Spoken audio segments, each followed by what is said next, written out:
আজকে তো 13 তারিখ হয়ে গেছে, 12টার পরে কয় তারিখ? এরপরে ইংরেজিতে একটা তারিখ আছে, নাম কি? 14 তারিখ। 13 তারিখের পরে কি তারিখ? কতক্ষণ? 14 তারিখ। এই 14 তারিখে বাংলাদেশে, আমার দেশের মানুষেরা একটা দিবস পালন করে। এই দিবসটার নাম হচ্ছে ভ্যালেন্টাইন্স ডে। কি ডে? বিশ্ব ভালোবাসা দিবস। আমরা আলেমরা বলতে চাই এটা ভালোবাসা দিবস নয়, এটা হলো বিশ্ব বেহায়াপনা দিবস। এই কথাটা আমি বলতে চাচ্ছি, যেহেতু শেষের দিকে চলে এসেছে, আপনাদের সতর্ক করে দিতে চাই, মুসলমানদের কোনো নির্দিষ্ট দিনখান সিলেক্ট করে কোনো ভালোবাসা দিবস বলে কোনো দিবস না। কথা কন না কেন? ওই পাশ্চাত্য ইহুদি খ্রিস্টানেরা যারা তাদের স্ত্রীর দিকে কোনোদিন ভালোবাসে না, মাকেও ভালোবাসে না, হয়তো দিনখান করে তারা একটা দিন তারা সিলেক্ট করে নেয়, এটাকে ভালোবাসা দিবস পালন করে। কতক্ষণ ঠিক না বেঠিক? আমরা মুসলমান, আমাদের প্রতিদিন আমাদের স্ত্রী, বৈধ স্ত্রীগুলো আমাদের আম্মা আব্বা জান, আমাদের ভালোবাসার পাত্র। কতক্ষণ ঠিক না বেঠিক? ভ্যালেন্টাইনের নামে বাংলাদেশে আর কোন নোংরামি আমরা দেখতে চাই না। যদি দেখতে না চান, পদ্মার অন্তলে মায়ের জাতির এসেছে, আপনাদেরকে বলে দিতে চাই, হয়তো আমার এই কথাটা রেকর্ড হচ্ছে, হয়তো ইউটিউবে হয়তো বা যাবে।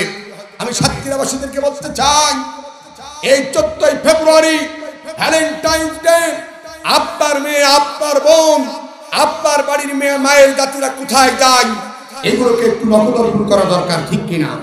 আমার বোন, আমার মেয়েকে আমরা 14 তারিখে, 14 ফেব্রুয়ারি এই ভ্যালেন্টাইন্স ডে যেন পালন না করতে পারে এবং বাড়ির বাইরে আমরা যেতে দেব না। রাজি আছেন ইনশাআল্লাহ? তার কারণ এই ভ্যালেন্টাইন্স ডে যারা তৈরি করেছেন, আমার দেশের সরল মনা মা বোনদেরকে তারা ভুলভাল বুঝিয়ে তাদের দেহ রক্ষা, তাদের ভক্ষণ করার জন্য এই ডে তারা তৈরি করেছেন। কথা বলা, আপনারা দেখবেন ভ্যালেন্টাইন্স ডে এই দিন পালন করার জন্য দেখবেন লেক ভিউতে হাজার হাজার মানুষ যাবে, অনেক সিনিয়র তরুণ তরুণেরা। এই আপনাদের বাইপাস রোডে অনেক যুবক যুবতীদের হাত ধরে ধরে হাঁটাহাঁটি করবে। আমি বলতে চাই, আজ যুবকেরা, হয়তো তোমরা এই বছর হাঁটতে পারবা, এই কোরআনের উপর হাত থেকে বলে গেলাম, ইসলামী হুকুমত যদি প্রতিষ্ঠিত হয়, কোরআনের রাত যদি কায়েম হয়, আমার বন্ধুদেরকে কেউ ভোলায় ভরায় আর রাস্তায় হাঁটতে দেওয়ার সুযোগ দেওয়া যাবে না। বাংলাদেশে যত বিহায়াপনা দিবস আছে, সব দিবসগুলো বন্ধ করবো। কথা বলে ঠিক যাবে ঠিক? আমরা কোনো বিহায়া দিবস দেখতে চাই না। কথা বলে ঠিক কিনা? ভ্যালেন্টাইন ডে এটা বিশ্ব বিহায়াপনা দিবস। এই দিন আমার দেশের সরল মনা অনেক বোনদেরকে, অনেক মায়ের জাতিদেরকে, অনেক কোরআনগারেরা এই দিন তারা জোরপূর্বক ধর্ষণ করে। এই দিবসের পালন করে ফুল দেওয়ার নাম করে তাদেরকে বিভিন্ন জায়গায় নিয়ে যাওয়া হয়। কথা বলে ঠিক যাবে ঠিক? এটা সম্পূর্ণ শরীয়তের দৃষ্টিতে হারাম, এটা সম্পূর্ণ হারাম। এই হারাম কাজ যারা পালন করবে, এই হারাম খদ্দের ধরে ধরে বিচারের আওতায় আনবে। কথা বলে ঠিক কিনা? বাংলাদেশে সাম্প্রতিক আপনারা শুনেছেন ডেভিল হ্যান্ড, শয়তান ধরা, নাম শুনেছেন? নাম দিয়েছে কি? যৌথ বাহিনী। এর আগে আপনারা জানেন, সাতক্ষীরা মানুষ ভালো জানা দরকার, র্যাব, পুলিশ, বিজিবি, এরপরে কি সেনাবাহিনী, এই যৌথ বাহিনী এদেরকে বলা হতো। বাংলাদেশ ইসলামী আন্দোলনের কর্মীদেরকে, হাজার হাজার নেতা কর্মীদেরকে এই যৌথ বাহিনীতে হাইনাররা আমার দেশের মা ভাইদেরকে ধরে ধরে নিয়ে গিয়ে মিথ্যা মামলা দিয়ে রিমান্ডের নাম দিয়ে অনেকে বন্দী করেছে, গুলি করে হত্যা করেছে, কাউকে চিরদিনের মতন চোখ তুলে নিয়েছে। কথা বলেন ঠিক কিনা?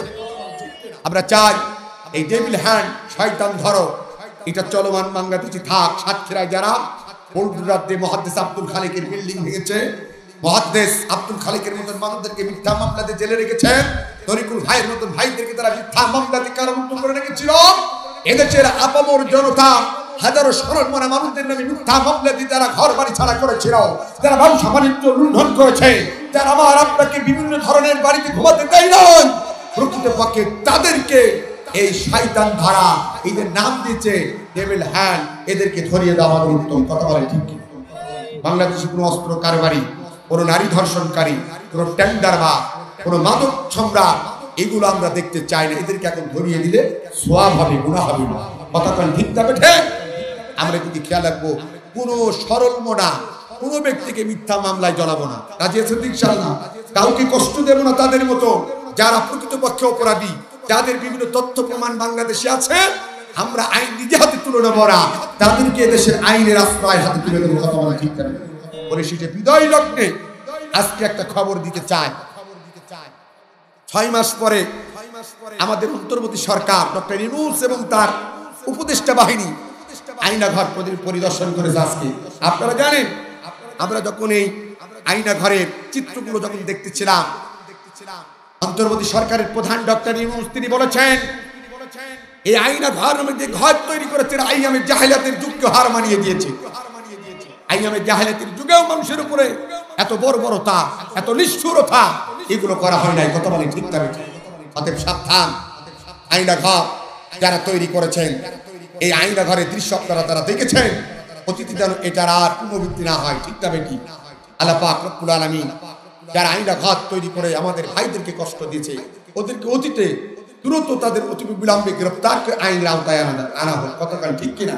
আমরা শুনতে পেলাম এই আয়নাঘরের অনেক কিছু পরিবর্তন করা হয়েছে।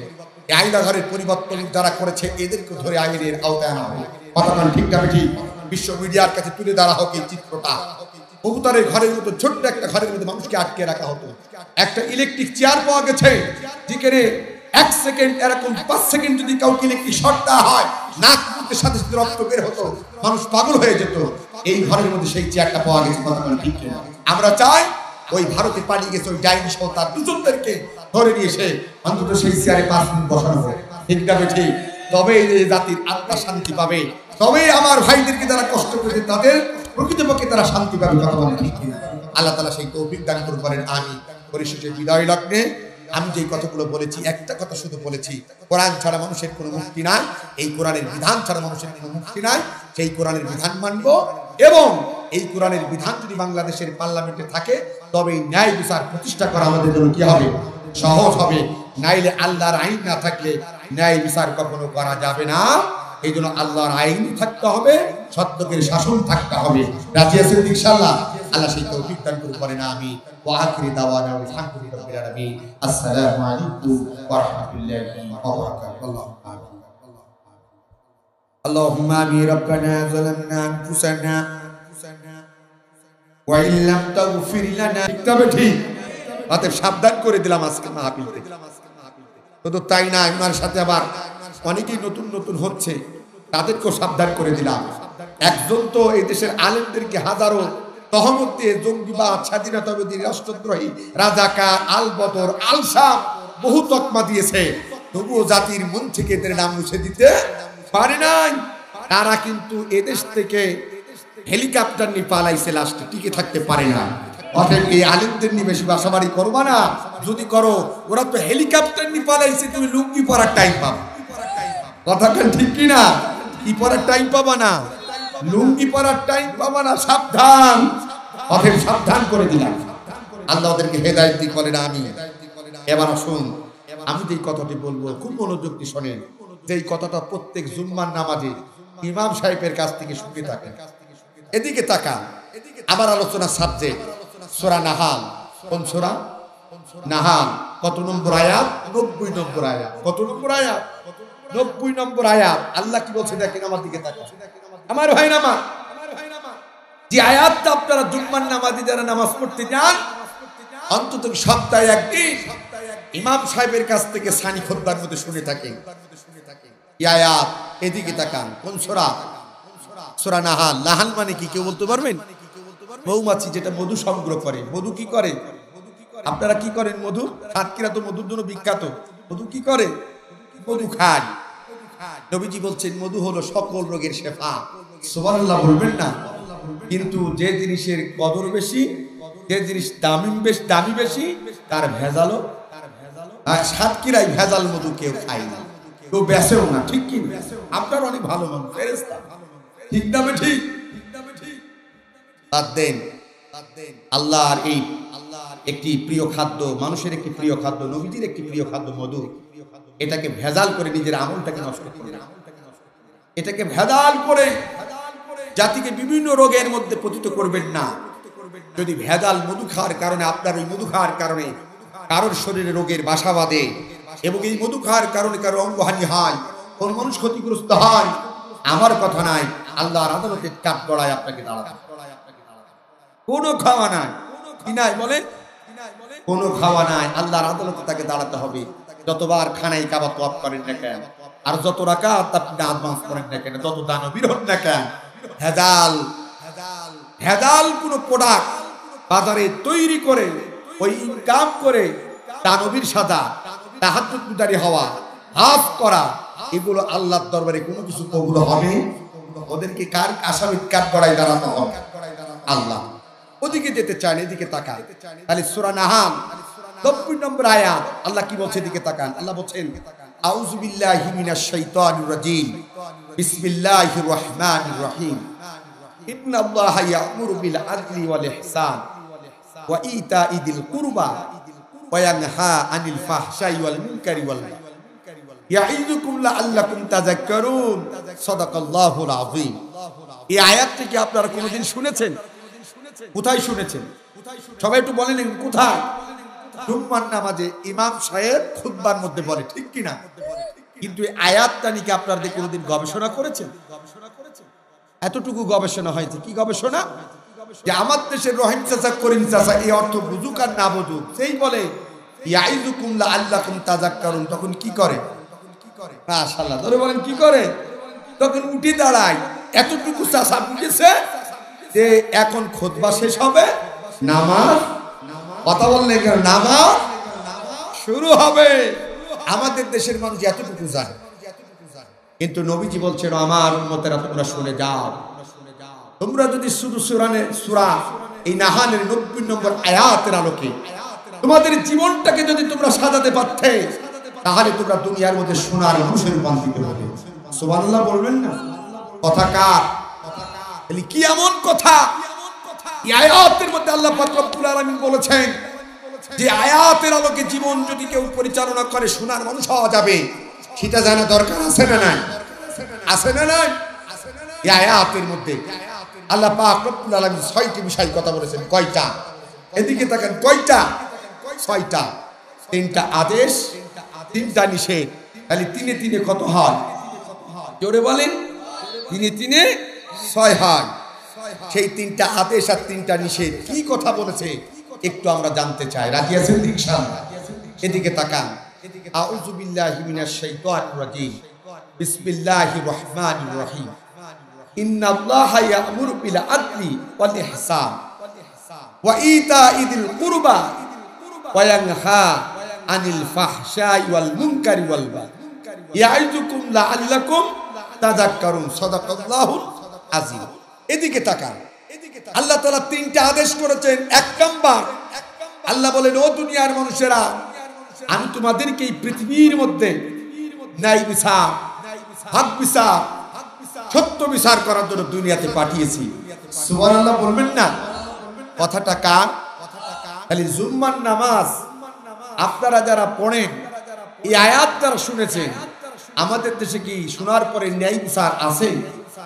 বলেন, এই আয়াত কি বঙ্গভবনে তেলাওয়াত হয় নাই? এই আয়াত কি গণভবনে তেলাওয়াত হয় নাই? এই আয়াত কি 550টি ডিজিটাল মসজিদে তেলাওয়াত হয় নাই? এই আয়াত কি আমার আপনার গ্রামে মসজিদে তেলাওয়াত হয় নাই? হয়েছে। কিন্তু আমাদের দেশে শুধু মাথা নিচু করে শোনে, তারা আমল নাই। কথা বল ঠিক না? অথচ মুসলমান ভাইরা আমার, এই 1 নাম্বার ন্যায় বিচারের মর্যাদা আছে না নাই? আমার দিকে তাকান। 1 নাম্বার ন্যায় বিচারের মর্যাদা আমার নবী বলতেছেন কি দেখান। আমার নবী বলছেন, কিয়ামতের ময়দানে যেদিন 1 বিঘা মাথার উপরে সূর্যটা যখন আসবে, মানুষের মাথার হেনুগুলো যখন টকবক টকবক করে যখন ফুটবে, মাটিগুলো যখন পুড়ে তামা হয়ে যাবে, মানুষগুলো যখন দিক বিদিক ওই ছুটাছুটি করবে, ওই মুহূর্তে পৃথিবী কোনো ছায়া থাকবে না। আমার নবী বলছেন, একমাত্র ছায়া থাকবে আমার আল্লাহ পাক রব্বুল আলামিনের আরশে আজিমে। আর ওই আল্লাহর আরশে আজিমের নিচে 7 শ্রেণীর ব্যক্তিদেরকে আল্লাহ সেদিন তাদেরকে স্থান দেবে, তাদেরকে ছায়া দান করবে।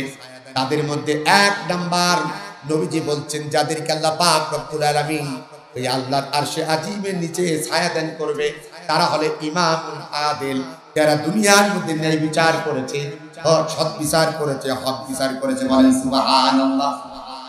কিন্তু সাতক্ষীরা জেলার ভাইয়েরা, স্বাধীনতার 53টি বছর পার হয়ে যায়, আমরা কিন্তু আমাদের দেশে ন্যায় বিচার প্রতিষ্ঠা করতে পারি নাই। আমাদের দেশে আছে হয় স্বজনপ্রীতি, না হয় দলীয়করণ, না হয় আত্মীয়করণ। এই স্বজনপ্রীতি আর দলীয়করণ আর আত্মীয়করণ থাকার কারণে 53 বছর পার হয়ে যায়, আমরা বাংলাদেশে ন্যায় বিচার প্রতিষ্ঠা কিন্তু করতে পারি না। যদি এই বাংলাদেশে ন্যায় বিচার প্রতিষ্ঠা থাকতো, ও সাতক্ষীরা জেলার ভাইরা, 17.5 বছর কেন 17 সেকেন্ড পুরো স্বৈরাচার বাংলাদেশ টিকে থাকতে পারতো না। কথা বলে ঠিক কিনা? কিন্তু আমাদের দেশে ন্যায় বিচার নেই। এই আয়াত শুধু তেলাওয়াত হয়, কিন্তু আয়াতের বাস্তবতার আমল আমাদের দেশে নেই। এদেশে 90% মুসলমানের দেশে মেজরিটি% বিচারপতি, মেজরিটি% বিচারক হচ্ছে মুসলমান। এরপরও আমার দেশে কোনো ন্যায় বিচার নেই। যদি ন্যায় বিচার থাকতো, কোরআনের পাখি আল্লাহ মাদ্দার সাইদিকে 13.5 বছর জেল কাটতে হতো না।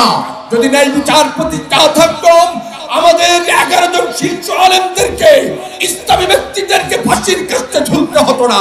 যদি ন্যায় বিচার প্রতিষ্ঠা থাকতো, মুহাদ্দিস আব্দুল খালেকের বাড়িকে পুরুষতা দিয়ে ভেঙে দিতে পারতো না। যদি ন্যায় বিচার প্রতিষ্ঠা থাকতো, মাওলানা তরিকুল ইসলাম জিহাদিকে দিনের পর দিন রাতের পর রাত তাকে মিথ্যার মামলা বুঝা নিয়ে ওই জেলখানার মধ্যে থাকতে হতো না। কথা বলে ঠিক আছে?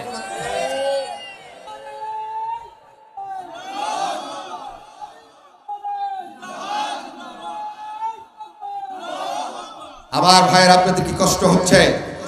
অথচ আয়াত আজ থেকে 1500 বছর পূর্বে আল্লাহ পাক রব্বুল আলামিন এই মহাগ্রন্থ কোরআনুল কারীমের সূরা নাহলের 90 নম্বর আয়াতের মধ্যে আল্লাহ তাআলা উল্লেখ করে দিয়েছে, যেন কোনো মানুষ কিয়ামতের ময়দানে আল্লাহর কাছে যেন অস্বীকার না করতে পারে, আল্লাহ তুমি তো আমাদের দুনিয়াতে পাঠাইছিলে, তুমি তো আমাদেরকে ন্যায় বিচার করার জন্য কোনো কথা বলো না।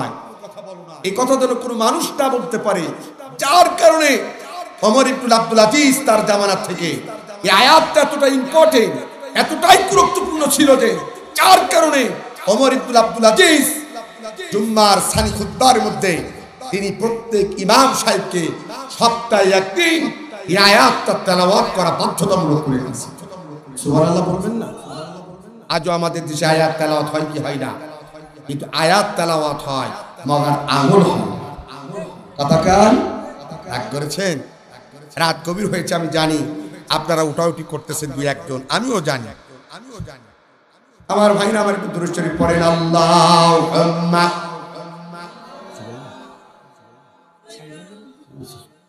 ওয়ালা আলি সাইয়্যিদিনা মাওলানা মুহাম্মদ। সবাই বলে সাল্লাল্লাহু আলাইহি ওয়াসাল্লাম। তাহলে 1 নাম্বার আয়াতের মধ্যে আল্লাহ আমাদের আদেশ করেছেন কি? ইন্নাল্লাহা ইয়া'মুরু বিল আদলি। 1 নাম্বার আমাদেরকে ন্যায় বিচার করতে হবে, সত্য বিচার করতে হবে। কোন জালিমের চক্ষু রাঙানো দেখে, কোন মানুষের প্রভাবিত হয়ে হুমকির কারণে কোন সঠিক বিচার থেকে দূরে সরা যাবে। আমার দরদির ভাইয়েরা, যেহেতু আমরা মুহাম্মদ সাল্লাল্লাহু আলাইহি ওয়াসাল্লামের উম্মত, আমরা যদি নবীর সুপারিশ পেতে হয় আমাদেরকে তাহলে ন্যায় বিচার করতে হবে। আমার নবী ছিলেন ন্যায় বিচারক। যেমন বিচারক ছিল, আমার দিকে তাকান, আল্লাহ নবী আখিরি জামানার পয়গম্বর যখন রাষ্ট্র পরিচালনা করতেন কোরআন দিয়ে, ঠিক নবীজির জামানায় একটা মেয়ে চুরি করেছিলেন মক্কার। মেয়েটির নাম ছিল ফাতেমায়ে মাকজুমিয়া। কি নাম বললাম? ফাতেমায়ে মাকজুমিয়া। আল্লাহ নবীর আদালতে মামলা হলো, নবীজি তার বিচার করলেন, প্রমাণিত হলো এই বনি মাকজুম গোত্রের মেয়ে অনেক টাকাওয়ালা বংশীওয়ালার মেয়ে চুরি করেছে, প্রকৃতপক্ষে সে চোর। আল্লাহ নবী যদি কোরআন দিয়ে রাষ্ট্র পরিচালনা করতেন, কোরআনের মধ্যে চোরের বিধান আছে না নাই? কোরআন বলছে আস-সারিকু ওয়াস-সারিকাতু, কোরআনে আছে না নাই? তোর ছেলে হোক আর যদি মেয়ে হোক তার কি করে দাও, তারা হাত কেটে দাও। আল্লাহ নবী আখিরি জামানার পয়গম্বর ঘোষণা করলেন, এই ফাতেমায়ে মাকজুমিয়া চুরি করেছে, যত বড় সম্পদশালী হোক না কেন, টাকাওয়ালা হোক না কেন, বংশীয় হোক না কেন, তার হাতটাকে কেটে দাও। কি করে দাও? এবার সাতক্ষীরা জেলার ভাইদের কাছে প্রশ্ন রাখতে চাই, বিগত 53টি বছর বাংলাদেশে স্বাধীন হওয়ার পরে আমাদের দেশে এদিকে তাকান, গরিব আর ধনীর বিচার কি একরকম হয়েছে? ধনীর বিচার হয়েছে একরকম, গরিবের বিচার হয় একরকম। কথা বলেন ঠিক না বেঠিক? আমি আল্লাহর কোরআনটাকে হাত থেকে বলে যেতে চাই, এদেশে যদি কোরআনের আইন যদি বাংলার পার্লামেন্টে চালু থাকে, ধনী আর গরিবের বিচার আলাদা নাই। ধনীর বিচারও যেমন, গরিবের বিচারও তেমন হবে। কোন মানুষের বিচারের মধ্যে কোনো বৈষম্য থাকবে না। আমার ভাইরা আমার, আল্লাহর নবী যখন হাত কাটার অনুমতি দিয়ে দিলেন, কিছু সংখ্যক সাহাবীরা চিন্তা করলেন সবেমাত্র মক্কা বিজয় হয়েছে, এই মুহূর্তে নবী যদি এই কঠিন সিদ্ধান্ত নেয়, কিছু মানুষ হয়তো আমাদের কাছ থেকে হয়তো বা দূরে সরে যেতে পারে, ইসলাম প্রচারে আমাদের বাধা হতে পারে। তাই কিছু সংখ্যক সাহাবী চিন্তা করলেন আল্লাহর নবী যদি হাত কাটা বাদ দিয়ে এই মেয়েটির বিচার যদি হালকা কোনো শাস্তি দিয়ে করত, আমাদের জন্য কল্যাণ হতো, আমাদের জন্য ভালো হতো। কিন্তু এই কথাটা নবীজির সামনে কেউ হয়তো বলতে পারে না। কি করা যায়? কয়েকজন সাহাবী চিন্তা করলেন, আল্লাহর নবীর একজন প্রিয় সাহাবী ছিলেন, নবীজি তাকে খুব স্নেহ করতেন, ভালোবাসতেন। তার নাম ছিল উসামা ইবনে যায়েদ। কি নাম বললাম? তিনি ছিলেন হযরতে যায়েদ রাদিয়াল্লাহু তাআলার ছেলে। নবীজির পালক পুত্রের নাম ছিল হযরতে যায়েদ। এই যায়েদ রাদিয়াল্লাহু তাআলার ছেলের নাম ছিল উসামা ইবনে যায়েদ। সাথীরা বললেন, উসামা কোথায়, তাকে খোঁজো। উসামাকে ধরে নিয়ে আসা হলো। ডাক দিয়ে বলো, ও উসামা, নবীজি তোমাকে মহব্বত করে, নাতি হিসাবে খুব আদর করে, স্নেহ করে। আল্লাহর নবী ফাতেমা মাকসুমিয়া একজন মেয়ে চুরি করার অপরাধী, হাত কাটার অনুমতি দিয়েছে। তুমি যাও, আমাদের পক্ষ থেকে নবীর কাছে গিয়ে বলো এই মেয়েটির হাত কাটা বাদ দিয়ে হালকা কোনো শাস্তি দিয়ে যেন তার বিচার কার্যটা করে, তাহলে আমাদের জন্য ভালো হবে। ওসামা সাথীদের কথা অনুযায়ী আল্লাহর নবীর কাছে চলে গেলেন। নবীজিকে সালাম। নবীজির কাছে যাওয়ার সাথে সাথে আল্লাহর নবীর একটা ভালো গুণ ছিল, কোনো মানুষ কেউ নবীজির আগে কেউ কোনোদিন সালাম দিতে পারতেন না। আল্লাহর নবী সালাম দিলেন, ওসামা ইবনে যায়েদ রাদিয়াল্লাহু সালামের জবাব দিলেন। এর নবীর দ্বিতীয় নবীজির আরেকটা ভালো গুণ ছিল, কোনো ছোট মানুষ যদি নবীজির সাথে কথা বলতে চাইতেন, কোনো ব্যক্তি যদি বেধর্মী নবীজির সাথে কথা বলতে চাইতেন, আল্লাহর নবী তার কথা যতক্ষণ বলা না শেষ হতো, তার কাছ থেকে ডানে উনাই বামে উনাই মুখটা চেহারাটা ঘোরাই নিতেন না। সুবহানাল্লাহ। এরা হলো নেতা, এরা একটা আদর্শবান ব্যক্তি। আর আমাদের দেশের নেতা কোন রকম চেয়ারম্যান এই বছর বানানো হয়, কর্মীরা একটু মুখের কথা বলতে যায়, তার কিছু চামচা বাড়ির থেকে বাইর থেকে আগেই বলে গেট আউট, এখন নাই পরে আসো। কতক্ষণ না আছে না নাই? চামচার ঠেলায় নেতার সাথে কথা বলা যায় না। আর সাতক্ষীরা জেলার ভাইরা, আগামী দিন আমরা ওই নেতা দেখতে চাই না যেই নেতার সাথে দেখা করতে গেলে তার চামচারা দূর দূর করে তাড়িয়ে না। আমরা সেই নেতা দেখতে চাই যার সাথে দেখা করার জন্য কোনো সিকিউরিটি লাগে না, কোনো বডিগার্ড লাগে না, কারো অনুমতি লাগে না, 24 ঘন্টা মরের মতন দরজা খোলা থাকে। কথা বলে ঠিক না বেঠে? আমার ভাইরা আমার, রাসূল করিম সাল্লাল্লাহু আলাইহি সাল্লাম ওসামা ইবনে যায়েদ কি বলেন, উসামা তুমি কি কিছু কথা বলবা না? কি বলি, ইয়া রাসূলুল্লাহ। কি বলতে চাও? বললেন, ইয়া রাসূলুল্লাহ, মক্কার একটা মেয়ে, সম্ভ্রান্ত পরিবারে, বনি মাকসুম গোত্রের মেয়ে, নাম হলো ফাতেমা। কি না?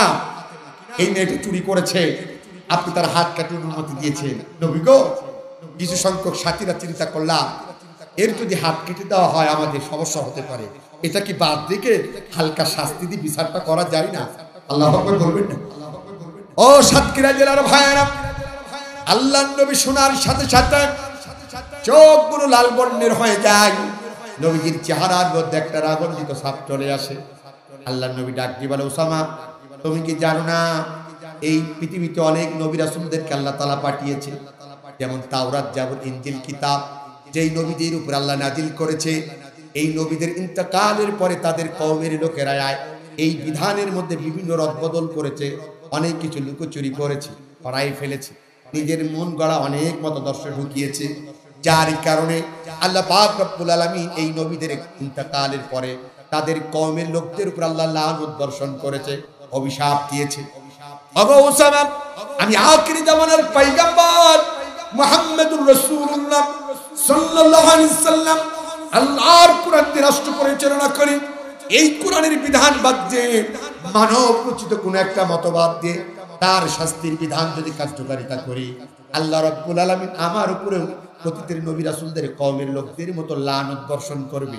এটা কি তুমি চাও? উসামা বললেন, ইয়া রাসূলুল্লাহ, এটা আমি চাই না।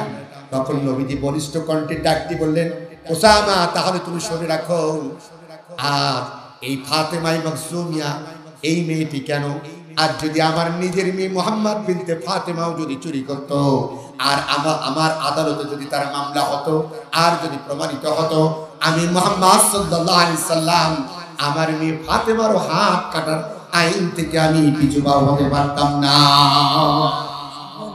হ্যাঁ ওসামা, আজ এই পরিবার যুবকদের মেয়ে ফাতেমা কেন? আমার নিজের মেয়ে ফাতেমাও যদি চুরি করত, আর যদি প্রমাণিত হতো আমি রাসূল তাকে হাত কেটে দিতাম। ও সাতক্ষীরা জেলার ভাইরা, আমার দেশের কোন চেয়ারম্যান, আমার দেশের কোন এমপি তার বাপের সাধ্য আছে যদি তার ছেলে চুরি করে হাত কেটে দেওয়ার ঘোষণা দেবে? আছে? কথা বলে। বরং আমরা কি দেখেছি, যারা চুরি করে এবছর যদি চেয়ারম্যান থাকে আগামী বছর তার এমপি বানানো ধান্দা। কথা কন না কা? এই দেশে মাল যত চুরি করতে পারবে আর হাদিয়া তৌফাই জায়গা মতন যারা পাঠাতে পারবে তাদের পদোন্নতি হবে, তারা হবে রাষ্ট্রের বড় বড় দায়িত্বশীল। কথা কন ঠিক না? আমি কি ভুল বললাম? রাগ করছেন আপনারা? আমার ভারাক্রান্ত হৃদয় নিয়ে কথাটা বলতেছি। আজকে যদি চোর ধরা পড়ে, আমরা দেখেছি বিগত 53টি বছর আগেই টেলিফোন করে, অসি স্যার। জি স্যার। ভাই কাকে ধরেছো জানো? ভাই না তো স্যার। ভাই এটা আছে চেয়ারম্যান সাহেবের ভাতিজা। ভাই স্যার গরু সহ ধরা পড়েছে, কি করবো? ভাই গরু শুদ্ধ ছেড়ে দাও। গরু শুদ্ধ কি ছেড়ে দাও? ভাই স্যার অস্ত্র সহ ধরা পড়েছে। ভাই তুমি জানো না এমপি সাহেবের ভাতিজা, এর অস্ত্র শুদ্ধ ছেড়ে দাও। ভাই স্যার নারী সহ ধরা পড়েছে। ভাই তুমি জানো না এটা আমার দলের অমুক নেতা, ও তো ফুর্তি করতেই পারে, নারী শুদ্ধ ছেড়ে দাও।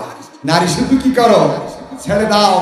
বিগত 53টি বছর এই বাংলাদেশে হয় স্বজনপ্রীতি, না হয় দলীয়করণ, না হয় আত্মীয়করণ করা হয়েছে।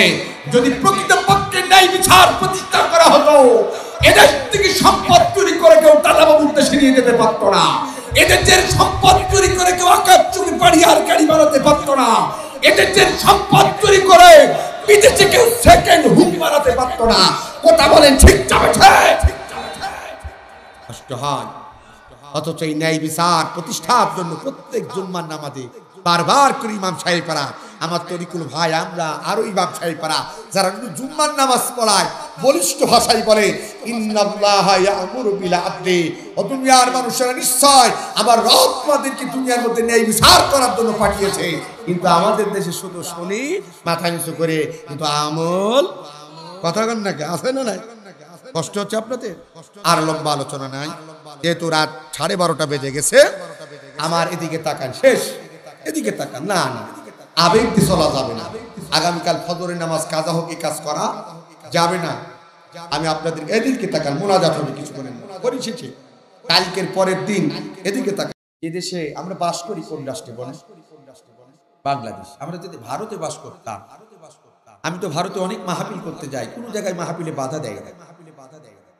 ভারতের অনেক জায়গায় আমরা বাংলাদেশের আপনাদের সাতক্ষীরার অনেক মানুষ বিগত স্বৈরাচারের আমলে অনেক বক্তারা গিয়ে ভারতে মাহফিল করে, কোন জায়গায় মাহফিলের বাধা নেই। আরো আলেমদেরকে কি সম্মান, কি তাজিম তারা করে। যে দেশে মেজরিটি পাচ্ছেন হিন্দু, সেখানে কোরআনের মাহফিলে বাধা নেই। 144 আইন জারি হয় না। আদেশে 90 থেকে 95-92% মুসলমান। এদেশে মসজিদে মুয়াজ্জিন আযান না দিলে জাতির সকালে ঘুম ভাঙে না। যেদেশে মসজিদে মুয়াজ্জিন আযানি ঠাকুরের মধ্য দিয়ে এই জাতি সারা নামাজ পড়ে রাতের বেলায় ঘুমাতে যায়। যে দেশের চরণভূমিতে শুয়ে আছে শাহজালাল, যে দেশের চরণভূমিতে শুয়ে আছে খানজাহান, যে দেশের চরণভূমিতে শুয়ে আছে হাজী শরীয়তুল্লাহ, যে দেশে 3.5 লক্ষ মসজিদ রয়েছে, হাজার হাজার মাদ্রাসা রয়েছে, হাজার হাজার উলামা হযরত রয়েছে, সেদেশে আল্লাহর কোরআনের মাহফিলগুলোকে টার্গেট করে বন্ধ করে দেওয়া হতো। 144 আইন জারি করা হতো। আলেমদের কণ্ঠকে স্তব্ধ করার ষড়যন্ত্র করা হতো। এর থেকে দুঃখ হৃদয় বিদারক কত কিছু হতে পারে? কথা বলেন ঠিক কিনা? আমার ভাইরা চাচা কোসে এখনো বন্ধ করছে। এখনো কিছু স্বৈরাচারের পেতাত্তা আছে না নাই?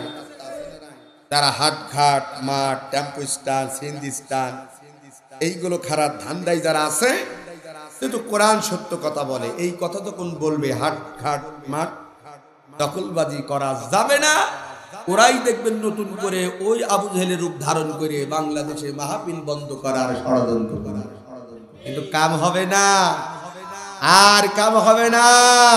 সেই দিন গুদারি গিয়া কতক্ষণ ঠিক কিনা, এটা 2025 সাল। আর আলেমদেরকে চক্ষু রাঙিয়ে কোন ব্যক্তি আর পার পাবে না। প্রয়োজন হলে আলেমেরা আমাদের অতীতের আকাবিদের মতন ফাঁসির কাছে চলবে, শাহাদাতের প্রার্থনা করবে, বুলেটের সামনে বুক পেতে দেবে, কোন স্বৈরাচারের কাছে আর মাথা নত করবে না। কথা বলে ঠিক না মুসলমান? অতএব আপনাদেরকে আগামী দিনে ইমানের পরীক্ষা দেওয়ার জন্য আরো প্রস্তুত থাকতে হবে। রাজি আছেন তো ইনশাআল্লাহ? আমি তো মনে করি আমার ভাই যে কতগুলো বলে সব শুনেছি। এইটি পুটে খাওয়ার দিন শেষ, খেতে খাওয়ার বাংলাদেশ। ওই ধানটা ছেড়ে দাও, আর যত খাবা আমাদের মুখ বন্ধ রাখবো না। আমরা বলে যাব, কিন্তু কোনো দলের নাম না নিলেও জনগণ এখন বুঝে ফেলেছে কারা বাণিজ্য করছে। ঠিক না বেঠিক? ওই বাণিজ্য বন্ধ করাম। একজন নিরীহ মানুষকে ভয় দেখিয়ে হয়তোবা সেই মনের ভুলে ওখানে গিয়েছে, কিন্তু তার বড় অপরাধ নাই, তবু তাকে ভয় দেখিয়ে মাল কামাচ্ছে, যারা আমরা সব জানি। আমরা তখন নাম ধরে ধরে ভিডিও যখন প্রকাশ করব, তখন জাতির সামনে মুখ দেখানো যাবে না। কথা বলে ঠিক না বেঠে? অতএব সাবধান। আমার ভাই বলেছে আলেমদেরকে এখন অনেকে দালাল বলছে। আলেমদেরকে অনেকে কি বলছে? ধর্ম ব্যবসায়ী বলছে। আমি বলতে চাই, কথাটা হয়তো ভুলে যাব, আলেমেরা ধর্ম ব্যবসায়ী নাই। ধর্ম ব্যবসায়ী তারাই যারা নির্বাচনে আসার আগেই মাথায় টুপি পরে আর পাঞ্জাবি পরে খালি মনে মনে পরে সালাম আলাইকুম। ভোট শেষ, টুপিও নেই, পাঞ্জাবিও নেই, পট্টিও নেই, তসবিও নেই। ওরা কি ব্যবসায়ী? হ্যাঁ, আমি তো বলি ধর্মের লেবাস কি ব্যবহার করে, যারা জনগণের ম্যান্ডেট নেওয়ার পরে আর পোশাক থাকে না, টুপি থাকে না, পাঞ্জাবি থাকে না। এরা হচ্ছে সবচেয়ে বড় ধর্ম ব্যবসায়ী। মুহাদ্দিস আব্দুল খালেকের আগেও যা, এখনো তা। ঠিক না বেটি? ওর কোনো পরিবর্তন? নির্বাচনের আগেও ভাই কেমন আছেন, নির্বাচনের পরেও কেমন আছেন। আর ওদের চরিত্র দেখা যাবে উদু ছাড়া কত জায়গায় যে নামাজ পড়ছে আল্লাহ জানে। কথা হচ্ছে, রাগ বললেন নাকি? হ্যাঁ, এই জন্য আমাদের অনেক কথা এখন বলবে ওরা। একটা গল্প আছে না, ঠাকুর ঘরে গিয়ে রে কয় আমি কলা খাই, আমি কলা খাইনি। হুজুরা তো তোমাদের নাম বলে নাই, শুধু আধারি বলেছে একদল খেয়েছে আর একদল খাওয়ার জন্য বসে আছে। বাংলাদেশে 36টা নিবন্ধিত দল আছে, তোমরা একা নাই। যারা এইটা নিজের ঘাড়ে দিয়েছে বোঝা যাচ্ছে তারা কারা। ঠিক না বেঠিক? নাম নিতে চাই না। ঠিক না বেঠিক? যারা খাবে হাট ঘাট মাঠ দখলবাদ বালিঘাট বিভিন্ন জায়গা দখল করবে, চরিত্র বলে দেবে তারা খাবে। আল্লাহদের হেদায়েত করে না। একথা বললে আবার অনেক উঠে যাবে, উঠে গেলেও যায় আসে না। ঠিক যাবে ঠিক? আপনাদের দেশে যদি কোনো জমিনে ফসল ভালো করতে হয়, আগাছা মুক্ত জমি লাগে, লাগে না? লাগে না? আমার এই মাহফিলে যদি ওই চরিত্র লোক থেকে উঠে গেলেও যায় আসে না। আমরা আগাছা মুক্ত ফসল চাই, বাম্পার ফলন চাই। ঠিক না বেঠায়? এইবার শুন, আপনাদের মাহফিল করবে ইনশাআল্লাহ। দুই একজন উঠছে, আমি দেখছি, চেহারা দেখলেই বোঝা যাবে। আর আপনারা দেখলেই তো বলবেন ওটা কলকাতার লোক। ঠিক না ঠিক? ভাই 1 মিনিট থাকা যাবে না? এবার আসুন মূল আলোচনার দিকে যেতে চাই। কথা হয়েছে কোরআন এবং হাদিসের আলোচনা। কোরআন হাদিসের আলোচনা ভালো লাগে না খারাপ লাগে? আজকে কোরআনের কথা যারা শুনতে এসেছে, একটা কথা বলতে চাই, এই কোরআনের আলোচনা যারা শুনছে, এই কোরআন কেন আল্লাহ দুনিয়াতে পাঠিয়েছে এটা আগে জানা দরকার আছে না? ও সাতক্ষীরা জেলার ভাইয়েরা, এই কোরআনের আলোচনা করার আগে গুরুত্বপূর্ণ দুটি বিষয় আপনাদের নজরে আনতে চাই। 1 নাম্বার, এই কোরআনের যারা আলোচনা শুনতে এসেছেন, কোরআন কেন দুনিয়াতে পাঠিয়েছে মুসলমানদের আগে জানা দরকার। আমাদের দেশের মুসলমানেরা অনেকেই মনে করে কোরআন নাজিল হয়েছে শুধু চুমা খাওয়ার জন্য। কেউ বলে কোরআন নাজিল হয়েছে শুধু তাবিজের কিতাবের জন্য। কেউ বলে কোরআন নাজিল হয়েছে শুধু ঝাড়ফুঁকের জন্য। আবার কেউ বলে কোরআন নাজিল হয়েছে মানুষ মরে যাবে, মাথার কাছে খতম করে 14 গোষ্ঠী সহ জান্নাতে ঢুকাই দেওয়া। শুনে কি তাই? আমার আল্লাহ রাব্বুল আলামিন বলছেন, ও দুনিয়ার মানুষেরা, এই পৃথিবীর মধ্যে আমি আল্লাহ পাক রব্বুল আলামিন এই 30 পারা কোরআনুল কারীমকে চুমা খাওয়ার জন্য পাঠাই নাই, তাবিজের কিতাবের জন্য পাঠাই নাই, মানুষ মরে যাবে মাথার কাছে খতম করার জন্য আমি আল্লাহ কোরআনটাকে পাঠাই নাই। আমি আল্লাহ পাক রব্বুল আলামিন এই 30 পারা কোরআনুল কারীমকে দুনিয়ার মধ্যে প্রেরণ করেছি মিনাল যুলুমাতি ইলান নূর, অন্ধকার থেকে মানুষগুলোকে আলোর পথ দেখানোর জন্য। আসতে বলেন সুবহানাল্লাহ। কথা কার? একেবারে ক্লিয়ার কথা। দলিল হলো সূরাতুল ইব্রাহিমের 1 নম্বর আয়াত। আল্লাহ বলেন আমি কোরআন নাজিল করেছি মিনাল যুলুমাতি ইলান নূর, অন্ধকার থেকে জাহিলিয়াতের পথ থেকে মানুষগুলোকে মুক্তি দেওয়ার জন্য। এখন সাতক্ষীরাবাসী অনেকে বলতে পারো হুজুর আমরা উম্মি মানুষ, কোরআন হাদিস তেমন একটা জানি না, সেই অন্ধকারের পথ কোনগুলো একটু বলে দিলে ভালো হয়। আল্লাহ তাও ক্লিয়ার করে দিলেন, ও দুনিয়ার মানুষেরা, অন্ধকারের পথ হচ্ছে শিরকিয়াতের পথ, অন্ধকারের পথ হচ্ছে কুফরিয়াতের পথ, অন্ধকারের পথ হচ্ছে বেদাতের পথ, অন্ধকারের পথ হচ্ছে সন্ত্রাসীর পথ, অন্ধকারের পথ হচ্ছে মাদকের পথ, অন্ধকারের পথ হচ্ছে টেন্ডারবাজির পথ, অন্ধকারের পথ হচ্ছে চাঁদাবাজির পথ, অন্ধকারের পথ হচ্ছে নির্বিচারে ভালো মানুষগুলোকে রাস্তার মাঝে হত্যা করার পথ, অন্ধকারের পথ হচ্ছে জনগণের ম্যান্ডেট হরণ করে এই পৃথিবীতে কোনো একটা চেয়ারকে জোর করে দখল করার পথ। এগুলো হলো অন্ধকারের পথ।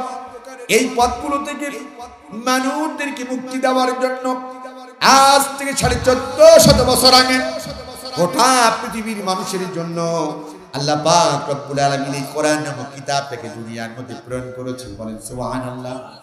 এবার দ্বিতীয় নম্বর জানতে হবে, এই কোরআনের বিধান মানলে মানুষের লাভ হয় না ক্ষতি হয়, সওয়াব হয় না গুনাহ হয়? এটা আমার কথা নাই, আমার আল্লাহ কি বলে দেখেন। আমার আল্লাহ রাব্বুল আলামিন বলছেন দুনিয়ার মানুষেরা, আমি আল্লাহ পাক রব্বুল আলামিন যেই 30 পারা কোরআনুল কারীমকে দুনিয়ার মধ্যে প্রেরণ করেছি, বান্দা আমার এই কোরআনের বিধান যদি তুমি ব্যক্তিগত জীবনে, পারিবারিক জীবনে, সামাজিক জীবনে, রাজনৈতিক জীবনে, আন্তর্জাতিক পরিমণ্ডলে আমার এই কোরআনের বিধান যদি তোমরা মেনে নাও, বান্দা তোমাদের কি লাভ হবে তোমরা শুনে যাও। আল্লাহ লাভের কথাটা বললেন সূরাতুল বাকারার 38 নম্বর আয়াতের মধ্যে। কোন সূরা? সূরাতুল বাকারার 38 নম্বর আয়াতের মধ্যে আল্লাহ তাআলা বললেন ফামান তাবিয়া হুদায়া ফালা খাউফুন আলাইহিম ওয়ালা হুম ইয়াহজানুন। আল্লাহু আকবার। আল্লাহ রাব্বুল আলামিন দুনিয়ার মানুষেরা, আমি আল্লাহ পাক রব্বুল আলামিন যেই 30 পারা কোরআনুল কারীমকে দুনিয়ার মধ্যে প্রেরণ করেছি, বান্দা আমার এই কোরআনের বিধান যদি তুমি মেনে নাও, আমি আল্লাহ তোমাদেরকে গ্যারান্টি দিলাম এই দুনিয়ার মধ্যে তোমাদের কোনো চিন্তা থাকবে না, টেনশন থাকবে না, তোমরা চিন্তা মুক্ত টেনশন মুক্ত সমাজের মধ্যে বাস করবা। সুবহানাল্লাহ বলেন। তাহলে কার বিধান মানলে চিন্তা মুক্ত থাকা যায়, টেনশন মুক্ত থাকা যায়? কিন্তু আমরা মানি কার? আর আল্লাহ। এখন তো আমরা শান্তি খুঁজি কেউ অ্যারিস্টটলের মতাদর্শে, আমরা শান্তি খুঁজি লেনিনের আদর্শে, আমরা শান্তি খুঁজি কারোর বাবার আদর্শে, আমরা শান্তি খুঁজি কারোর স্বামীর আদর্শে, আমরা শান্তি খুঁজি কারোর চেতনার মধ্যে, আমরা শান্তি খুঁজি মানুষের তৈরি করা আইনের মধ্যে। কথা বলেন ঠিক কিনা? কিন্তু সাতক্ষীরার ভাইয়েরা, আমি দায়িত্বহীন করতে বলতে চাই, এই পৃথিবীতে অ্যারিস্টটল বলেন, প্লেটো বলেন, কার্ল মার্কস বলেন, লেনিন বলেন, আর কারোর বাবা বলেন, আর স্বামী বলেন, আর কোন মানুষের তৈরি করা আইন বলেন, এইগুলো দিয়ে কিয়ামত পর্যন্ত কোনদিন শান্তি পাওয়া যাবে? কথা কার? জোরে বলেন আমার কথা। কথা কার? দলিল হলো সূরাতুল বাকারার 38 নম্বর আয়াত। আল্লাহ বলছে বান্দা পৃথিবীতে শান্তি পেতে চাও, সুখী হতে চাও, সুন্দর সমাজ, সুন্দর রাষ্ট্র, এই জাতিকে যদি উপহার দিতে চাও, ফামান তাবিয়া হুদায়া ফালা খাউফুন আলাইহিম ওয়ালা হুম ইয়াহজানুন। বান্দা তাহলে আমি যে কোরআন নাজিল করেছি সেই কোরআনের বিধানটাকে তোমরা মেনে নাও। সুবহানাল্লাহ বলবেন না? খালি শান্তি পেতে হলে কার বিধান মানতে হবে? আল্লাহ। দলিল কি? মহাগ্রন্থ আল কোরআন। কোন সূরা? সূরাতুল বাকারার 38 নম্বর আয়াত। এই জন্য এদেশের ইসলামপন্থী মানুষের একটা স্লোগান দেয়, আপনাদের জানা আছে কিনা জানি না, দেখেন তো স্লোগানটা আপনারা কোনোদিন দিয়েছেন কিনা।